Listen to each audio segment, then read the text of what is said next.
वासुदेवाय प्रभु मेरे वामनाय, वासुदेवाय प्रभु मेरे वामनाय, वासुदेवाय प्रभु मेरे वामनाय। ओम नमो भगवते वासुदेवाय, ओम नमो भगवते वासुदेवाय, ओम नमो भगवते वासुदेवाय, ओम नमो भगवते वासुदेवाय।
बोलिए वृंदावन बिहारी लाल की जय, बोलिए मोर मुकुट बंसी वाले की जय, बोलिए श्री सुखदेव जी महाराज की जय हो। जय जय श्री राधे।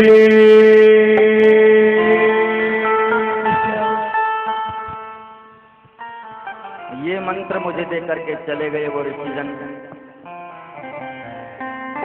ओम नमो भगवते वासुदेवाय नमः। ये मंत्र दिया उन संतों ने। नारद जी ने कहा मेरा मन घर में लगता नहीं, मैं मेरी माँ का इकलौता बेटा, इतना प्यार करती मुझे, थोड़ी देर के लिए भी आंखों से ओझल हो जाता तो मुझे कहती बेटा रामदास किधर गया, किधर हो, कहाँ गया बेटा। मैं सोचता क्या करूं, माँ मुझे भजन भी नहीं करने देती, एक मिनट भी इधर उधर नहीं होने देती। एक दिन मन में सोचा कि भगवान मेरी माँ की मृत्यु हो जाए।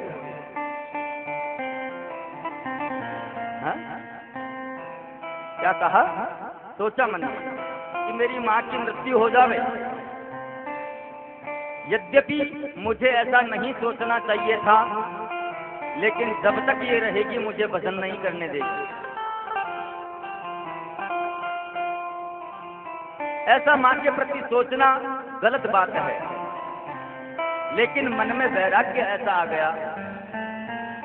दूसरे दिन माँ जब गाय दूहने गई, घास में बैठा था एक सांप, सर्प ने डस लिया और माँ मर गई। एकदा निर्गतां गेहा दुहन्ति नितिगां पथि सर्वोपदत्पताश्रितः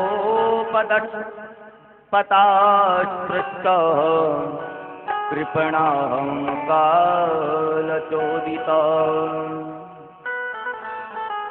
नारद जी कहते हैं, मेरी माँ के मरने के बाद मैं बड़ी जोर से रोया। मेरी आंखों से दो प्रकार के आंसू निकले, दाहिनी आंख से गर्म आंसू और बाईं आंख से ठंडे आंसू। व्यास जी बोले क्यों? नारद जी बोले, व्यक्ति जब दुखी होकर के रोता है तो आंसू गर्म निकलते हैं, और जब खुश होता है तो उस समय आंसू ठंडे निकलते हैं। नारद जी बोले, मेरी आंखों से गर्म आंसू तो इसलिए निकले कि माँ मुझे छोड़ करके चली गई, इसका कष्ट है। ठंडे आंसू इसलिए निकले कि मुझे वन में जाने से अब कोई रोक नहीं सकता। अब मुझे कौन रोकेगा? माँ थी जो भी चली गई, सीधा उत्तराखंड की ओर चला गया। परमात्मा की कृपा समझा मैंने माँ की मौत को। उत्तराखंड में जाकर बद्रीनाथ धाम में पर्वत की एक गुफा में मैं नाचने लगा। संतों के बताए हुए मंत्र का जाप करने लगा। ओम नमो भगवते वासुदेवाय। ओम नमो भगवते वासुदेवाय।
तन्मय हो गया कि मेरे हृदय में गोविंद का प्राकट्य हो गया।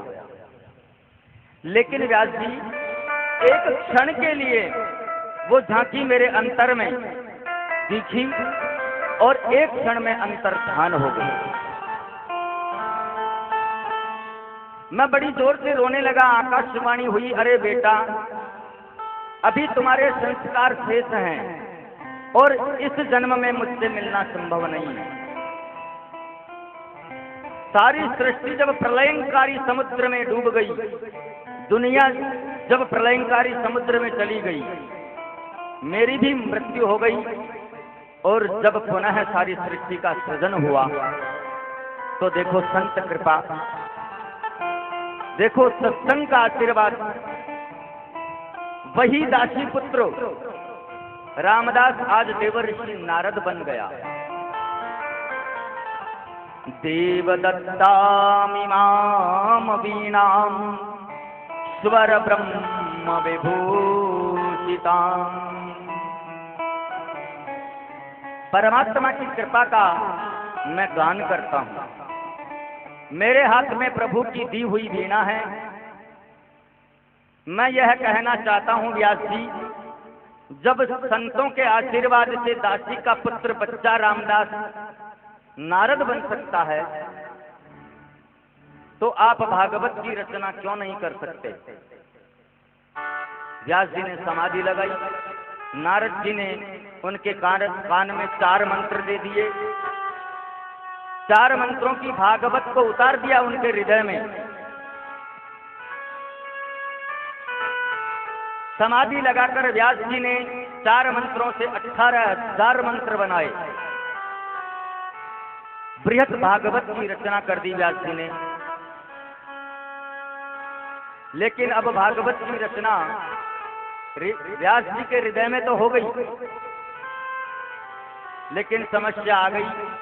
देवर्षि नारद ने मुझे भागवत प्रदान तो कर दी, मैंने उसका विस्तार भी कर दिया, लेकिन मैं भागवत सुनाऊं किसे? मैं भागवत किसको सुनाऊं? भागवत सुनने का सबसे पहला अधिकारी कौन है? जब तक अधिकारी नहीं मिले मैं ये भागवत किसको दूं? व्यास जी के मन में बड़ी चिंता हो गई। व्यास जी के हृदय से आवाज निकली, वो अधिकारी तो एक है, वो अधिकारी केवल एक है, मेरा अपना और पुत्र आचार्य सुखदेव। लेकिन सुखदेव तो निर्गुण समाधि में बैठा है, जब तक मेरे पास नहीं आवे तो भागवत कैसे सुनाऊं, किसको सुनाऊं? और सुनाऊं नहीं तो ये भागवत जन जन तक कैसे फैलेगी, कैसे पहुंचेगी, इसका प्रचार प्रसार कैसे होगा? व्यास जी उदास हो गए। व्यास जी के हृदय से आवाज निकली, देखो 4 अंगुल की लंगोट जिसने त्याग दी, ऐसे सुखदेव को खींचकर लाने की सामर्थ्य है तो वो है श्री कृष्ण कथा में। व्यास जी ने अपने नन्हे नन्हे शिष्यों को बुलाया। अपने उन शिष्यों के हृदय में भागवत के 2-4 मंत्र रटाए रख दिए, गिने चुने श्लोक उनको रटा दिए और बोले कि बेटा, मेरा पुत्र सुखदेव जहां पर समाधि में बैठा है वहां जाकर के इन श्लोकों को आप लोग गाओ।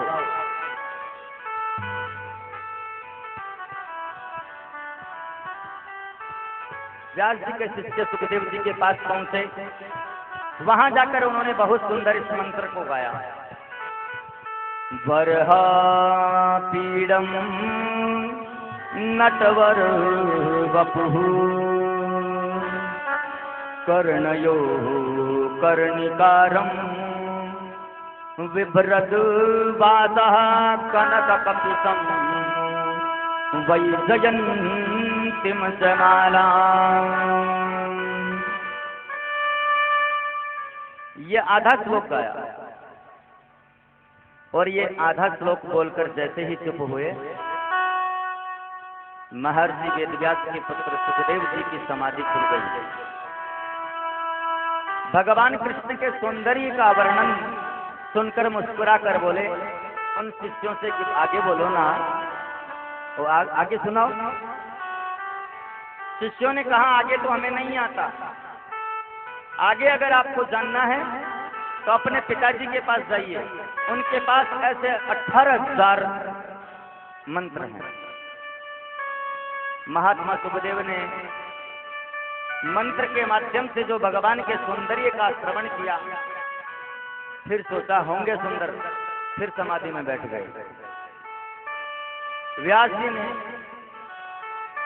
शिष्यों से पूछा क्या हुआ? बोले गुरुजी, एक बार उठे तो थे लेकिन वापस समाधि में बैठ गए। समाधि लगा ली वापस। व्यास जी ने कहा इस बार फिर जाओ और ये मंत्र सुनाना, शायद परिवर्तन आ जाए। दूसरे मंत्र में कृष्ण की करुणा का वर्णन है। अहो बकीयं स्तनकालकूटं सिद्धान्तयापाय यदाप्यसाध्वी लेभे गतिं धातृसितां ततोऽन्यं कमवा दयालुं शरणं व्रजेमा। देखो देखो तो सही, इस पूतना को जहर लगाकर आई स्तनों पर श्री कृष्ण को मारने के लिए पूतना, लेकिन गोविंद ने उसको माता की गति प्रदान की। जो गति माता यशोदा को बाद में मिलेगी, वो गति पूतना को पहले मिल गई। इस करुणा की बात को सुनकर के सुखदेव की समाधि टूटी। शिष्यों से बोले आगे बोलो ना। शिष्य बोले हमें इतना ही आता है, ज्यादा सुनना है तो अपने पिताजी के पास जाइए।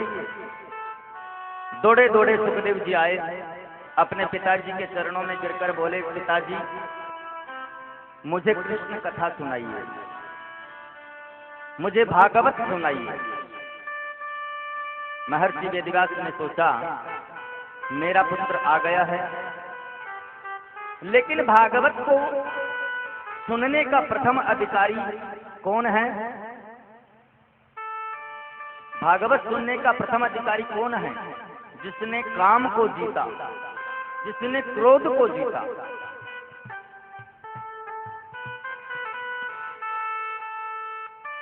जिसने काम और क्रोध को जीता वही भागवत सुनने का अधिकारी है। ये दो हमारे जीवन के महान शत्रु हैं, काम और क्रोध।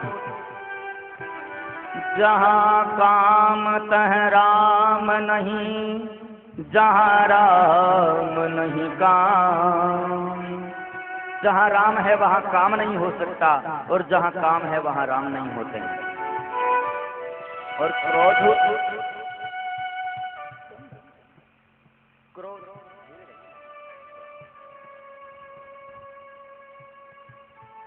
क्रोध ऐसी चीज है। लकड़ी देखिए आप, लकड़ी में आग होती है, उस लकड़ी में आग होती है, और सभी जानते हैं कि वो आग ही उस लकड़ी को पहले जलाती है। लकड़ी को जला देती है ना आग। इस प्रकार से क्रोध करने वाले मनुष्य के खुद के लिए भी खतरा है। क्रोध खुद को ही नुकसान पहुंचाता है क्रोध, इसलिए कभी क्रोध मत करो। क्रोध नहीं करना चाहिए किसी को।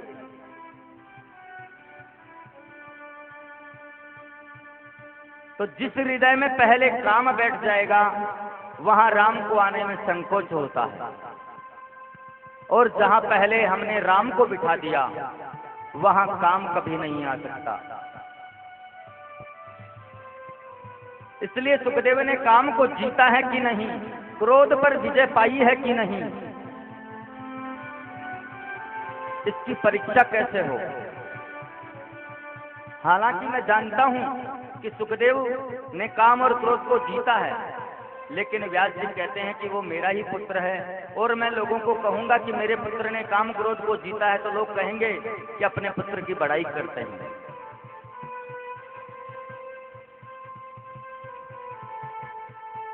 राजा जनक, व्यास जी सोचते हैं कि राजा जनक यदि कह दें कि सुखदेव ने काम क्रोध को जीता है, तो सब जान जाएंगे जनक महाराज बड़े प्रतापी सदगृहस्थ संत हैं। व्यास जी ने जनक जी को इशारा कर दिया कि मेरा पुत्र आ रहा है, इसकी परीक्षा ले लेना। सुखदेव जी 4 अंगुल की लंगोटी भी अपने शरीर पर धारण नहीं करते, दिगंबर हैं। 16 वर्ष की उम्र है, चौड़ा वक्षस्थल है, लंबी भुजाएं हैं।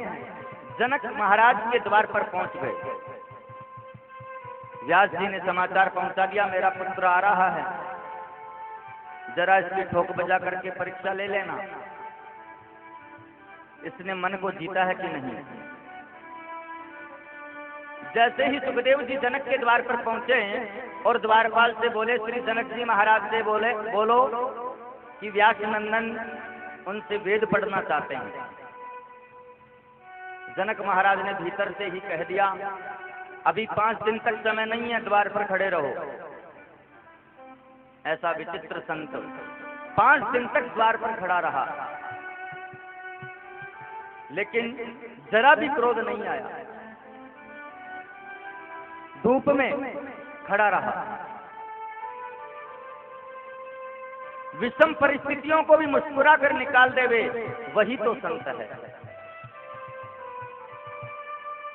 जनक महाराज ने अपने सैनिकों से कहा, जाकर के देखो कि सुखदेव के चेहरे पर जरा भी क्रोध है क्या।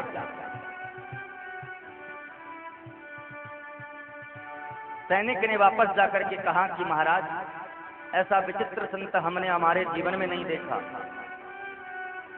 जो मुख की परिस्थिति 5 दिन पहले थी, वही आज 5 दिन के बाद भी वही मुखाकृति है,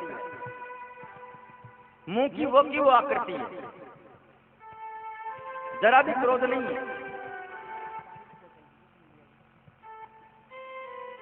जनक महाराज रोने लगे, मैंने संत का अपराध किया है, भारी अपराध किया, लेकिन मैं क्या करूं। द्वार पर गए, बोले आइए पधारिए।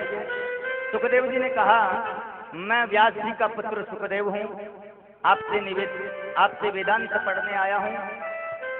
जनक महाराज ने कहा, पधारिए, पढ़ाएंगे।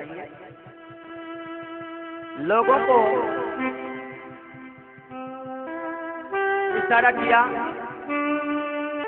इन्होंने क्रोध को जीत लिया।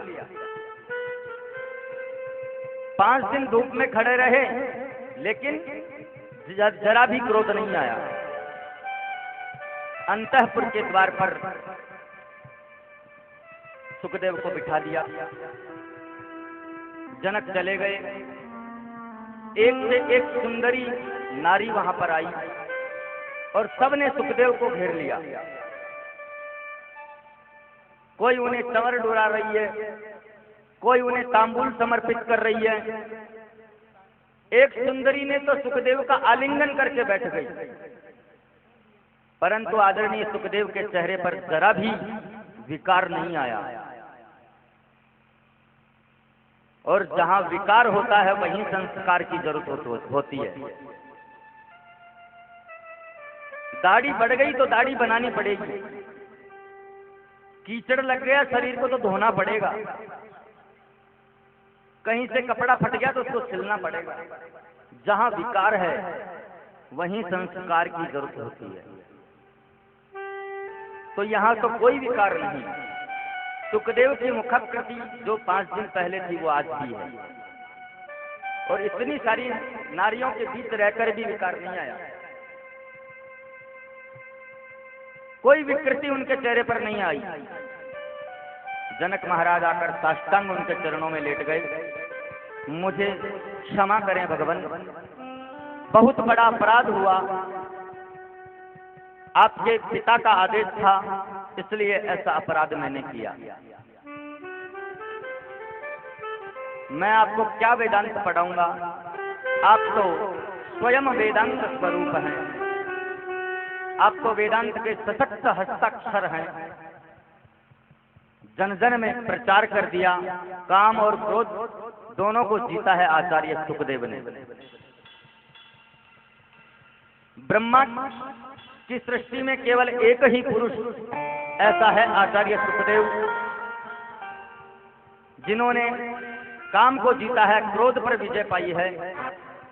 सुखदेव जी के जीवन में कभी क्रोध आया ही नहीं, मुस्कुराते ही रहे। नैष्ठिक बाल ब्रह्मचारी है। व्यास जी ने सुखदेव जी को गले से लगाया, बोले आज मुझे अधिकारी शिष्य मिल गया।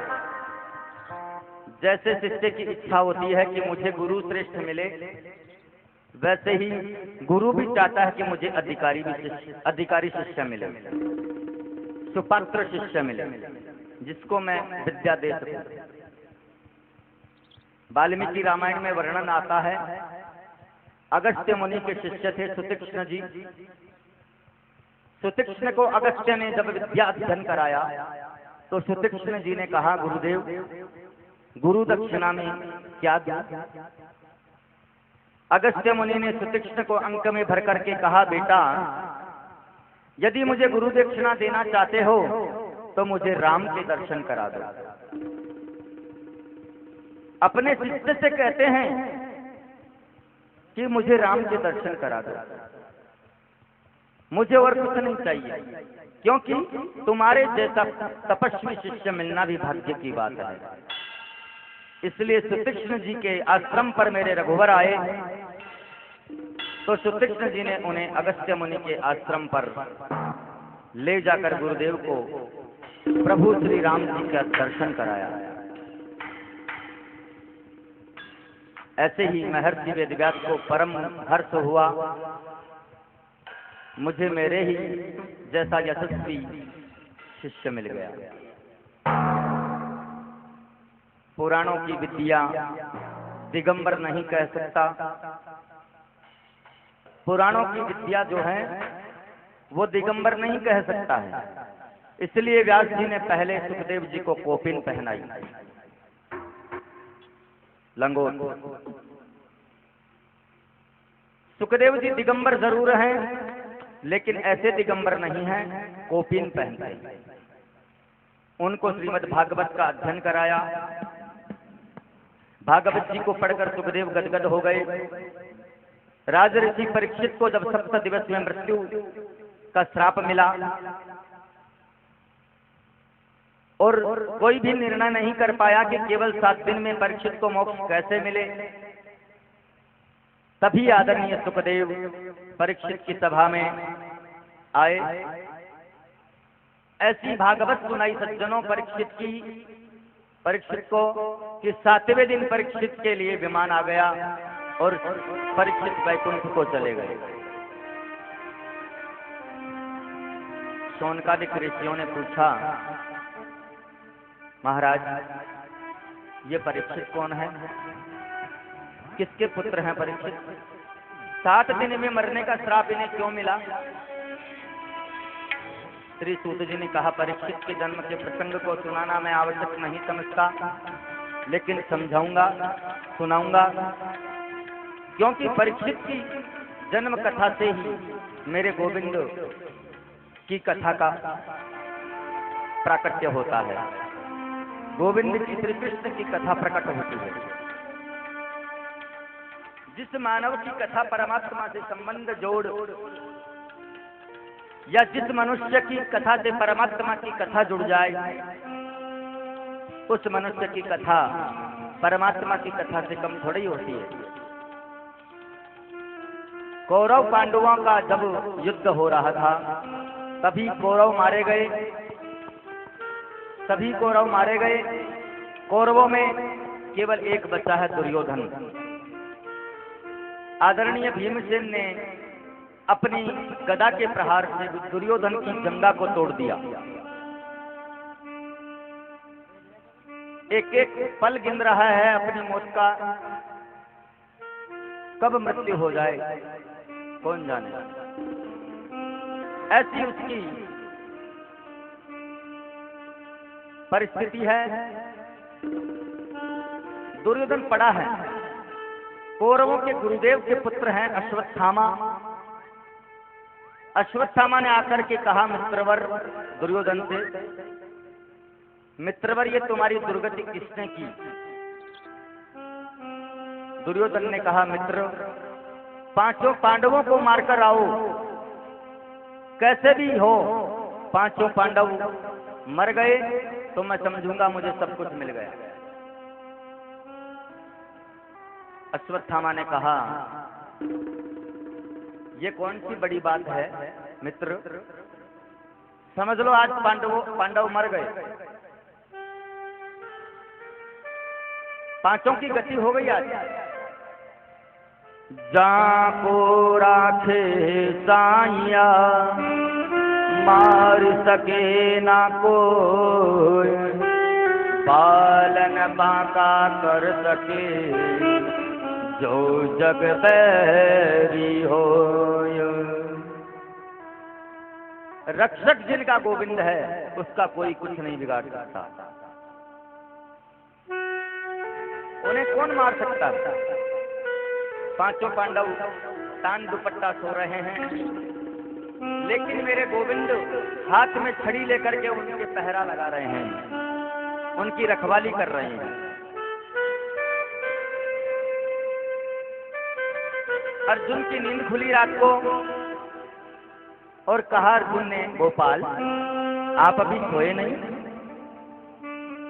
कृष्ण ने कहा, तुम्हें नींद आ रही है, तुम सो।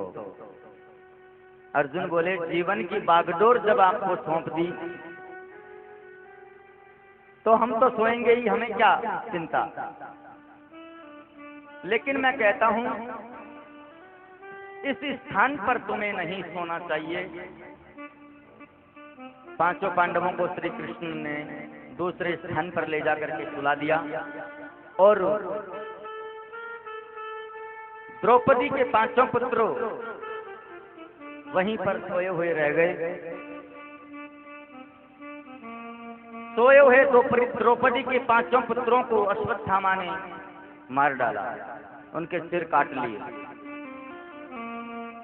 दुर्योधन ने कहा, क्या प्रमाण है तुमने पांडवों को मार दिया? अश्वत्थामा बोले, मैं तो साथ में सिर लेकर के आया हूं, उनकी मुंडियां लाया हूं। जैसे ही प्रकाश में देखा, दुर्योधन ने कहा, अरे मित्र ये क्या किया तुमने? मैंने तो पांचों पांडवों को मारने के लिए कहा था, तुमने तो द्रौपदी के पांचों पुत्रों को मार दिया।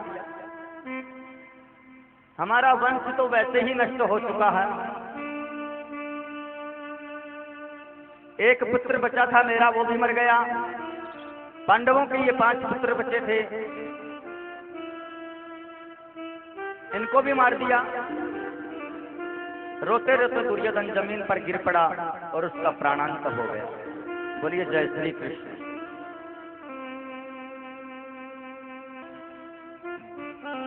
जिसके 5-5 पुत्र मारे जाएं, उस माता की परिस्थिति कैसी होगी जरा विचार करो। जिस माता के 5-5 पुत्र मर जाएं, उस माता की स्थिति कैसी होगी। द्रौपदी बार बार विलाप करती है, कुरही की भांति करुण क्रंदन करती है। क्या बिगाड़ा था मेरे पुत्रों ने? दुष्ट अश्वत्थामा ने क्यों मार दिया? मेरे अबोध बच्चे सो रहे थे, सोते हुए के सिर काट दिए। इस दृश्य को देखने लाखों नर नारी वहां आए। कैसा कुत्सित कार्य किया है अश्वत्थामा ने।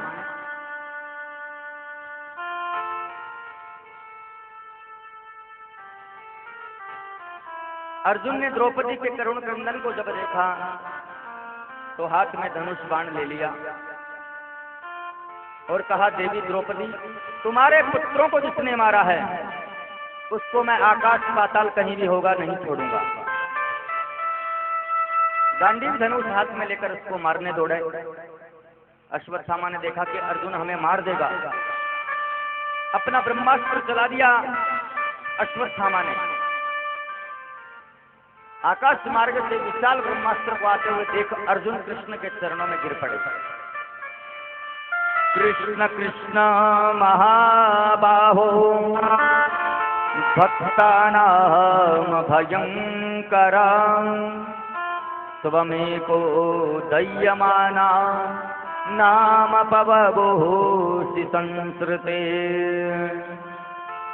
कन्हैया मुझे बचाओ, ये ब्रह्मास्त्र मुझे जला करके भस्म कर देगा। गोविंद ने कहा, अर्जुन क्यों डरते हो?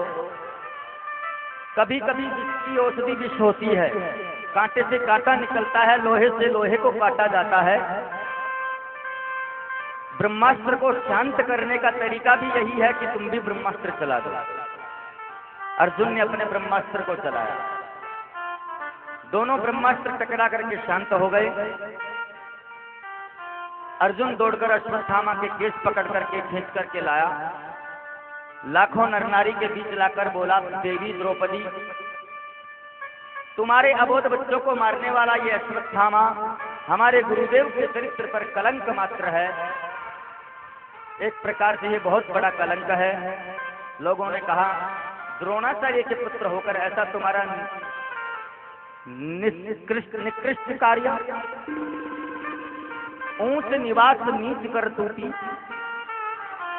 अर्जुन ने कहा, देवी, हमारे संविधान के अनुसार मृत्यु का दंड भी मृत्यु है, और इसने हमारे सोते हुए 5 पुत्रों को मारा है, तो इसको 5 बार मरना पड़ेगा। लेकिन अब मरता तो एक बार ही है, 5 बार थोड़े मरेगा। कि मरना तो 5 बार सही है इसको, लेकिन अब मरेगा तो एक ही बार। तुम बताओ इसे कैसे मारूं? टुकड़े टुकड़े करके सिर के सामने डाल दूं, जमीन में गाड़ करके मार दूं, अग्नि में जला करके मार दूं? तुम बताओ कैसे मारूं? आप विचार कर देखिए। मेरा गोविंद जिसे बहन कहता है, मेरा कन्हैया जिसे सखी कहता है, कृष्ण के चरणों में जिसे अनन्य श्रद्धा है, उसके मन में करुणा क्यों नहीं होगी? जो भक्त होता है भगवान का, उसके हृदय में करुणा होती है, उसी के हृदय में दया होती है सबके प्रति। जो भगवान का भक्त नहीं है, उसके मन में दया नहीं होती है।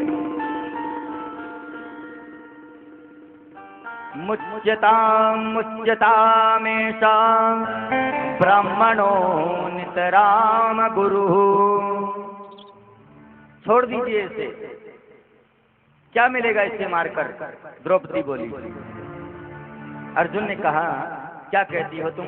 इस पापी को छोड़ दूं, जिसने हमारे 5-5 पुत्रों को मार दिया, उसे छोड़ दूं? द्रौपदी ने कहा, इसे मारने से मेरे पुत्र तो वापस नहीं आ जाएंगे। मैं एक माँ हूं, और एक माँ ही दूसरे माँ की तकलीफ को समझ सकती है। आज मैं मेरे पुत्रों के लिए पुरोही की भांति क्रंदन करती हूँ, रोती हूँ। अश्वत्थामा तो इकलौता पुत्र है, क्या गुरु माता गौतमी नहीं रोएगी अपने पुत्र के लिए? द्रोणाचार्य महाराज की विधवा नहीं रोएगी? उनको रोने देना क्या आपको अच्छा लगेगा? इसलिए मेरा निवेदन है कि आप इन्हें मत मारिए, क्योंकि गुरु द्रोणाचार्य ने जो विद्या अपने पुत्र को नहीं दी, वह आपको दी। आप यह सब भूल गए। इन्हें मारो नहीं, ये गुरु पुत्र है। अर्जुन ने कहा, इनके मन में तो करुणा आ गई। राजनीति संविधान में करुणा नहीं होती है, सच के साथ सच्चा का व्यापार करना चाहिए। इसकी मृत्यु तो निश्चित है, बच नहीं सकता ये। युधिष्ठिर जी ने पूछा, आप बताइए इसे मारें या नहीं? युधिष्ठिर जी ने कहा, धर्म ग्रंथों में लिखा है, वैसे ही कर दो। भीमसेन ने कहा, अर्जुन तुम नहीं मारोगे इसे तो मैं मार दूंगा। भीमसेन ने कहा कि अर्जुन इसे तुम नहीं मारोगे तो मैं मार दूंगा।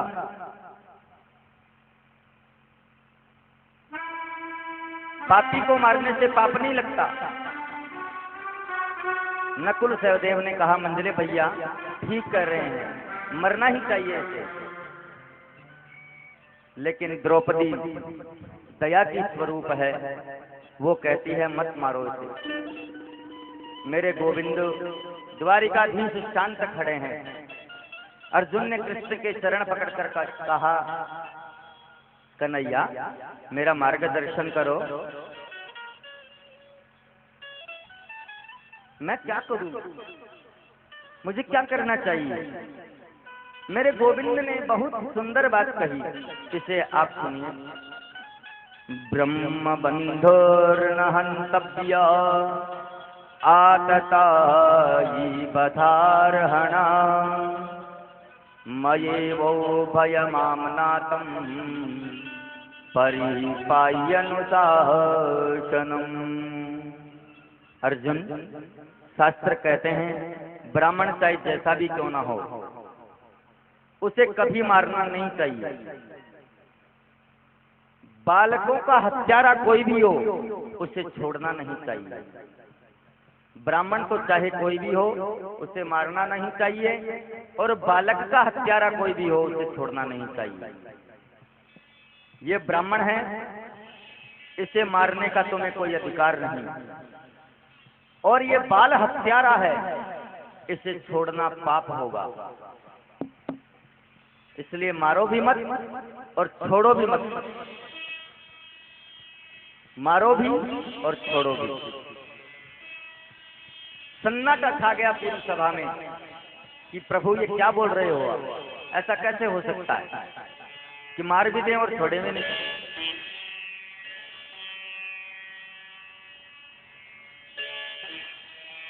पूरी सभा में सन्नाटा छा गया। भीमसेन ने कहा, बहुत अच्छा, आप जैसे अगर 2-4 न्यायाधीश हो जाएं तो सब धन्य हो जाएं। पूजिए विप्र सकल गुणहीना, शूद्र न गुण गण वेद प्रवीणा। पूजिए विप्र गुण सकल गुणहीना, शूद्र न गुण गण वेद प्रवीणा। परहित सरसि धर्म नहीं भाई, पर पीड़ा सम नहीं अधमाई। परहित सरसि धर्म नहीं भाई, पर पीड़ा नहीं अधमाई। अर्जुन, क्या करें? धर्म संकट में पड़ गया, लेकिन फिर भरी सभा में अश्वत्थामा की आधी दाढ़ी मोड़ दी, आधी मूछ मोड़ दी, आधे सिर के बाल काट दिए, और सिर से उसके सिर में एक मणि थी, वो मणि निकाल ली, धक्के देकर के बाहर निकाल दिया। अधम ब्राह्मण का यही बड़ा वध है।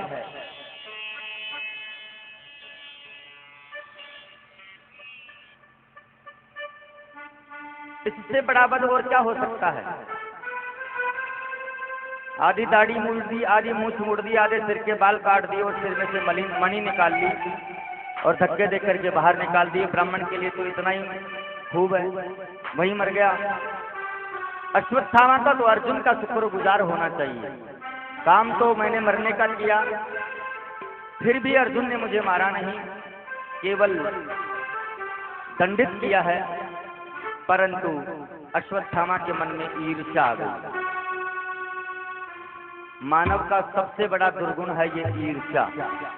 ईर्ष्या का मतलब है, ईर्ष्या का मतलब जानते हो कि मेरी आंख भले ही फूटे लेकिन पड़ोसी की दोनों फूटनी चाहिए।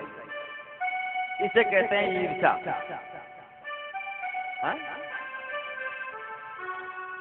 कि मेरी आंख भले ही फूटे, पड़ोसी की दोनों फूटे,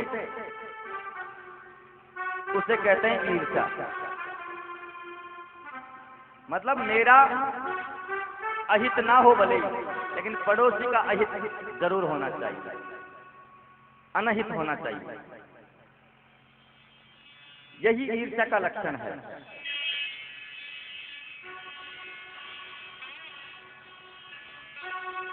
अश्वत्थामा ने कहा, इन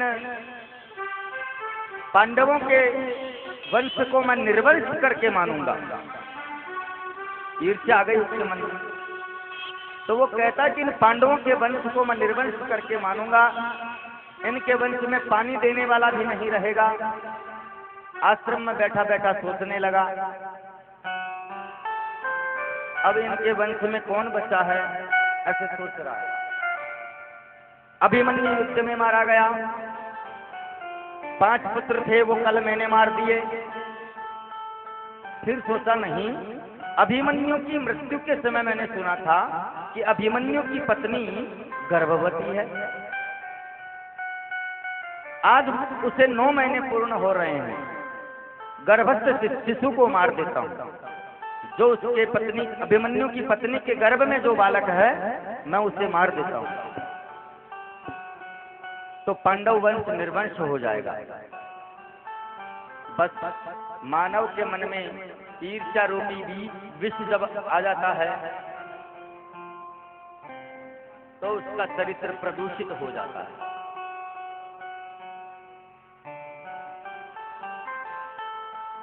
अभिमन्यु की विधवा पत्नी के गर्भस्थ शिशु को मारने के लिए ब्रह्मास्त्र चला दिया अश्वत्थामा ने, परंतु श्री कृष्ण अभिमन्यु के मामा होते हैं। उत्तरा ब्रह्मास्त्र को आते हुए देखा उत्तरा ने और श्री कृष्ण के चरणों में जाकर के लौट गई। पाहि पाहि महायोगिन देवदेव जगतपते नान्यं त्वदभयं पश्ये यत्र मृत्युः परस्परम। हे गोविंद, मेरी प्राण रक्षा करो, ये ब्रह्मास्त्र मुझे जला करके भस्म कर देगा। और मुझे तो भस्म भले ही कर दे, लेकिन मेरे गर्भस्थ शिशु की आप रक्षा करिए।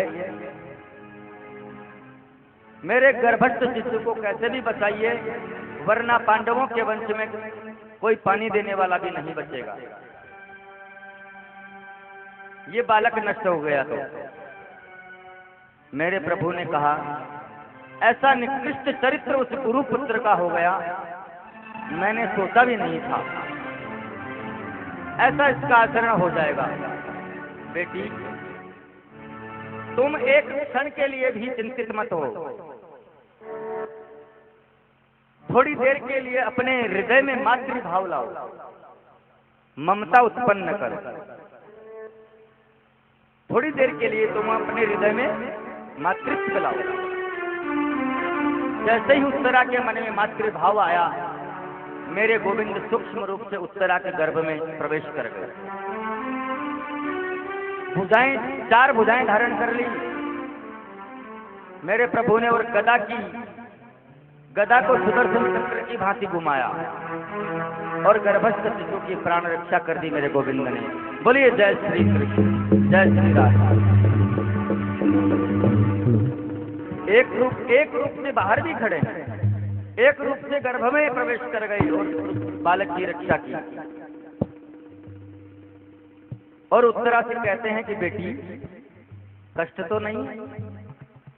उत्तरा ने कहा, नहीं नहीं, अब मैं स्वस्थ महसूस कर रही हूं। जैसे भगवान के सामने जीव की कोई चालाकी नहीं चलती, जैसे भगवान के सामने जीव की कोई चालाकी नहीं चलती, वैसे ही भक्त के सामने भगवान की चालाकी नहीं चलती। तो माता कुंती वहीं खड़ी थी, वो सब समझ गई कि मेरे गोविंद ने मेरे पौत्र की रक्षा की है। श्री कृष्ण ने मेरी पौत्र वधू के गर्भ में प्रवेश करके मेरे पौत्र की प्राण रक्षा की है, मेरे वंश को निर्वंश होने से बचाया है।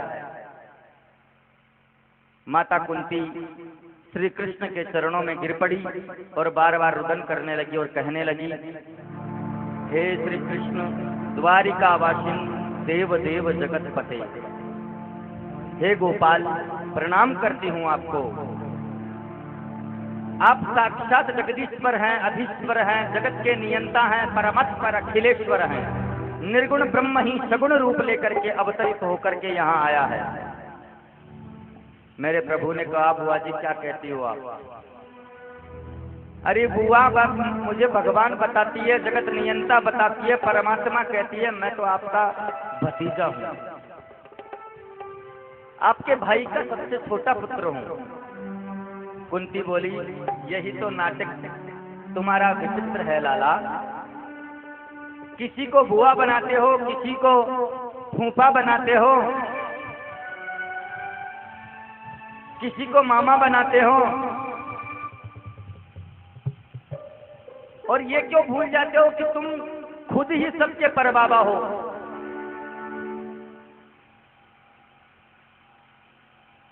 केवल तुम ही सबके परबाबा हो। आज प्रणाम करने से मुझे कोई नहीं रोक सकता कन्हैया। कन्हैया ने समस्त सभाजनों को संबोधित करके कहा, अच्छा बुआ मुझे भगवान कहती है, बुआ मुझे परमात्मा कहती है, तो चलो मैं भगवान हूं, आप कुछ न कुछ मुझसे मांगिए, जिसके मन में जो आकांक्षा हो वो मुझसे मांग लो। युधिष्ठिर जी सबसे बड़े हैं, इसलिए पहले वर जिनको मांगना चाहिए। महात्मा युधिष्ठिर ने कहा, आज देने को बोलते हो तो एक ही वर दे दो। जीवन में कितनी भी विषम परिस्थितियां आए, मैं कभी सत्य से पीछे नहीं हटूं, कभी सत्य को नहीं छोड़ूं, यह आशीर्वाद दे दो। लेकिन आजकल लोग ना जाने कितना झूठ बोलते हैं, बहुत झूठ बोलते हैं। भीमसेन ने कहा, गोपाल मेरी तो वैसे भी बड़ी बदनामी है, लोग मुझे केवल भोजन भट्ट कहते हैं, बस यही आशीर्वाद दे दो, उठते बैठते सोते हंसते खाते पीते प्रत्येक परिस्थिति में तुम्हारी याद बनी रहे। अर्जुन ने कहा, मैंने तो आपको गुरु माना है, मेरे हृदय में शिष्य भाव है, ये विचार मेरे मन से कभी नहीं जाए, यही भाव हमेशा बना रहे आपके प्रति, गुरु का भाव। सुभद्रा कहती है, मेरे को एक ही वर दे दो कन्हैया, आपके चरण एक प्रकार से पिंजरा है, और मेरा मन जो है वो राजहंस है। मेरा मन राजहंस आपके चरण रूपी पिंजरा में आज ही कैद हो जाएगा, आज ही उस पिंजरा में जाकर के फंस जाए। क्योंकि प्राणों के निकलने के वक्त जब मनुष्य के प्राण निकलते हैं तो कंठ अवरुद्ध हो जाता है, गला रुक जाता है, राम नाम नहीं निकलता। कंठ फिर अवरुद्ध हो जाता है तो आपकी याद कैसे आएगी, आपका नाम कैसे निकलेगा। द्रौपदी ने कहा, गोपाल मैंने तो आपको हमेशा सखा माना, आपने मुझे सखी कहा, बस ये सखी और सखा का भाव कभी दिल से नहीं निकले, मेरे जीवन में हमेशा यही भाव बना रहे। सभी ने कुछ न कुछ मांगा, लेकिन कुंती ने कुछ नहीं मांगा। वो शांत खड़ी है, परम गंभीर है।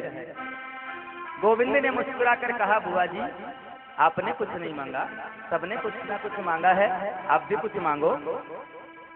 कुंती बोली, मैं क्या मांगू? गोपाल, मांगते तो वो हैं जिसके पास कुछ नहीं हो, मेरे पास तो सब कुछ है, मैं क्या मांगू? मैं क्या मांगू? तो बोले गोविंद, कुछ तो मांगो बुआ, मेरा आज देने का मन है, मैं आज देना चाहता हूँ, तो मुझसे कुछ ना कुछ तो मांगो। कुंती ने अपने साड़ी का पल्लू पसार दिया, साड़ी का पल्लू फैला करके बोली, गोविंद अगर देना ही चाहते हो तो यह वर दे दो। क्या? विपदा सन्तु नः सस्वतत्र तत्र जगद्गुरो भवतो दर्शनं यद्याद् पुनर्भवदर्शनम्। मेरे जीवन में विपत्ति पर विपत्ति आती रहे, क्या मांग रही है? देखो कुंती, ध्यान से सुनना इस प्रसंग को। कुंती मांग रही है कि मेरे जीवन में विपत्ति पर विपत्ति आती रहे, दुख पर दुख मुझे मिलता रहे, एक दुख जावे नहीं उससे पहले दूसरा दुख आ जावे।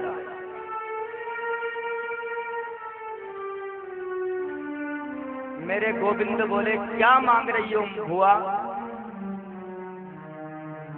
दुख भी कोई मांगने की चीज है?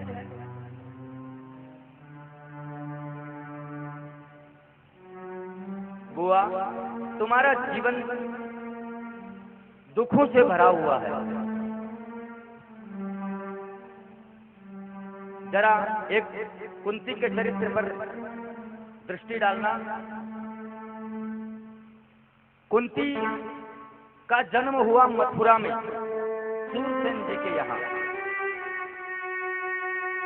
जन्म लेने के बाद इनको कुंती भोज राजा ले गए। इनका वास्तविक नाम है पृथा। कुंती भोज राजा ने अपना नाम दिया तो नाम हो गया कुंती। इनका जन्म कहीं हुआ, पालन दूसरे घर में हुआ। जिस बालक का जन्म कहीं और पालन कहीं और, उसका जीवन कभी सुखमय नहीं हो सकता।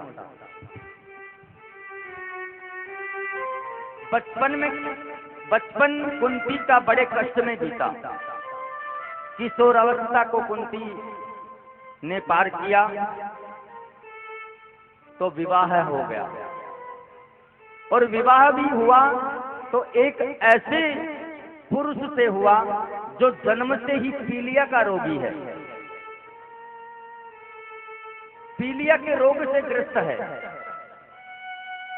मारत्री और कुंती दोनों उनकी पत्नी हैं।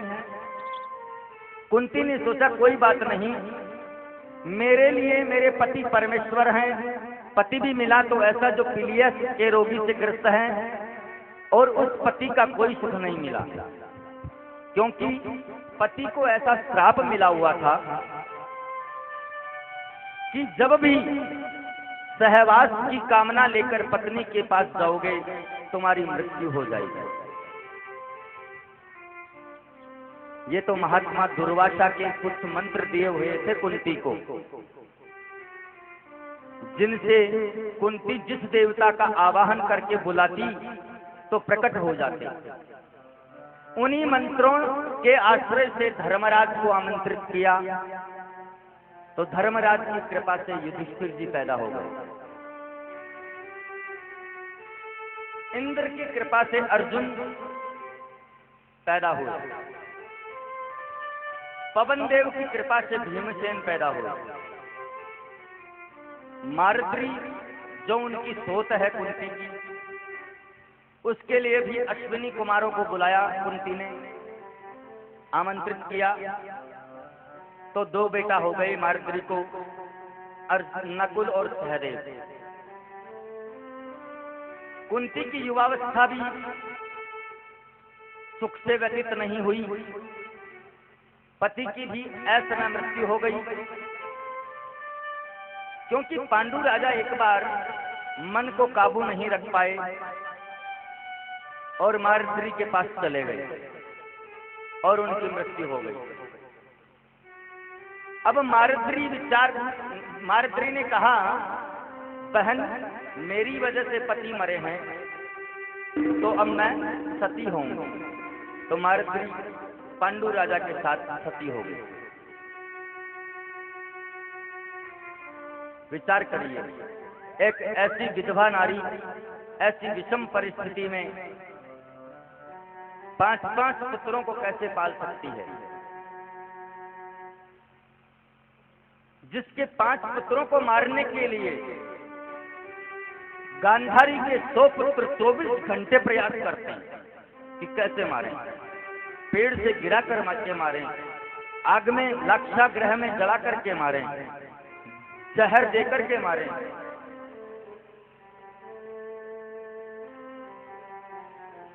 मरना चाहते हैं। कुंती की पुत्र वधू को भरी सभा में निर्वस्त्र करके अपमानित करना चाहते हैं। चौपड़ में हराना चाहते हैं।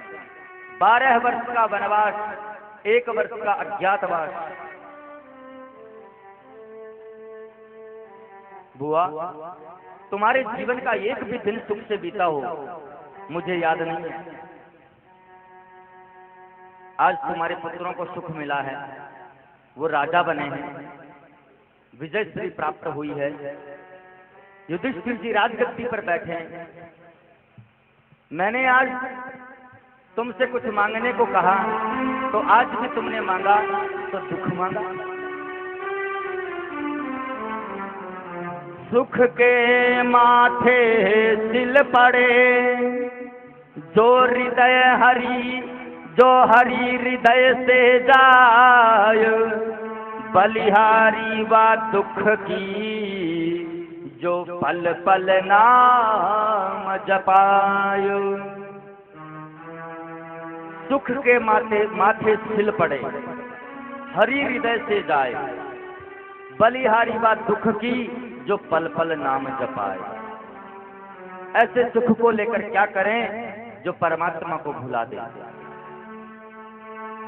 ऐसी संपत्ति को लेकर